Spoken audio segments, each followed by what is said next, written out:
Entrepreneurs from all levels often face critical questions that affect the future of the business and the entire organization. They need answers to seemingly endless questions they encounter daily, from when to schedule a meeting to what new business idea to pursue. This task can be overwhelming for entrepreneurs, especially those who are still starting in the field. This book offers a solution to help entrepreneurs answer these questions: The Sprint. Based on his experience working at Google, JAKE KNAPP provides a step-by-step method for generating ideas, solving problems, and testing solutions that will surely guide businesses to success. Here are the top 7 lessons from the book Sprint by JAKE KNAPP. Lesson 1. Set a deadline. One key element in a sprint is to set a deadline. The tasks we have to do at work may be too complex that we want to escape from them, or responsibilities may be too big that we want to evade them. But whenever we do this, we're just prolonging our agony. Thus, setting a deadline for our tasks would be helpful. Sprints are usually designed to last within 5 days, so we need to set a deadline when our boss needs a new business idea or a marketing strategy.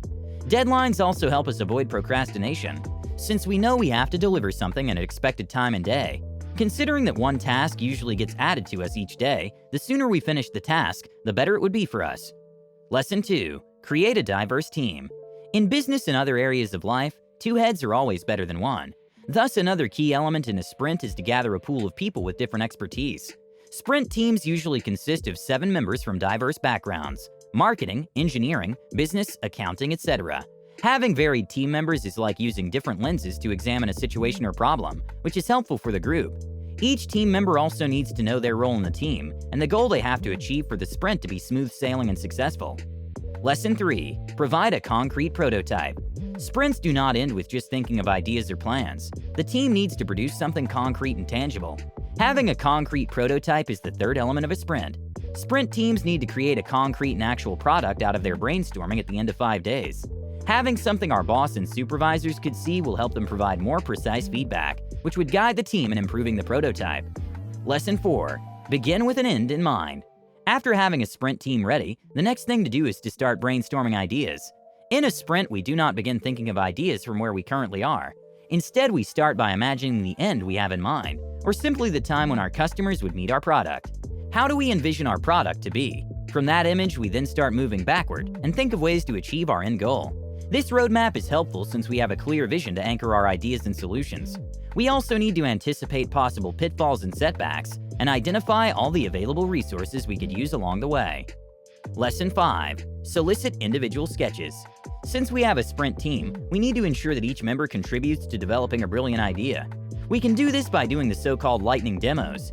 In a lightning demo, each team member should present a solution for the problem they're working on for several minutes. Each one has to come up with a sketch showing their proposed idea. Of course, some members may hesitate to sketch their concepts, saying they do not know how to draw, but we must emphasize that these are just sketches and not artistic masterpieces. By allowing everyone to show their solutions, the team will have a clearer picture of what ideas to merge to develop the most viable solution for the problem. Lesson 6. Test your prototype. After deciding what idea to work on and developing an actual prototype of the business idea, we need to test it with our target consumers. Although what we're still showing them is a prototype, it's actually the actual product in their minds, so we need to watch out for their genuine reactions. If they know that we're still testing our prototype, they'll provide feedback and suggestions instead. But these are not what we're after. What we want from them are their honest and genuine reactions, which will serve as our guide on improving the existing prototype. Lesson 7. Plan your next steps. After testing our prototypes, we can end up with the idea that works flawlessly, or an idea that's a failure. Either way, it can help us plan our next steps. If the prototype was successful, then we can focus on how to improve it. If it's a failure, it's still okay. At least we did not spend a lot of time and resources to know that it's not the right solution. We can start re-examining other solutions and think of how we can reconceptualize them to reach our goals. One of the advantages of using sprints is that we get to think of solutions fast and test them right away, thereby helping us solve problems quickly, but with reduced risks. In conclusion, this book offers a new but effective strategy for developing solutions to our business problems. Sprints allow us to brainstorm ideas to create a prototype and have it tested to know if it works or not, and would immediately receive feedback on how to improve the prototype, all within 5 days. Imagine how many ideas we could test if we could have 4 sprints in a month. For sure, we would be very much productive. It's not an easy feat, so we need to make sure that our goals are clear and get every team member on board. With that, we can surely appreciate and look forward to taking the sprints as part of our business journey. Thank you for listening. If you like the book summary and you want to see more in this category, please like and subscribe so I can create more. You can also get a free copy of the entire audiobook by clicking the link in the description. Until next time.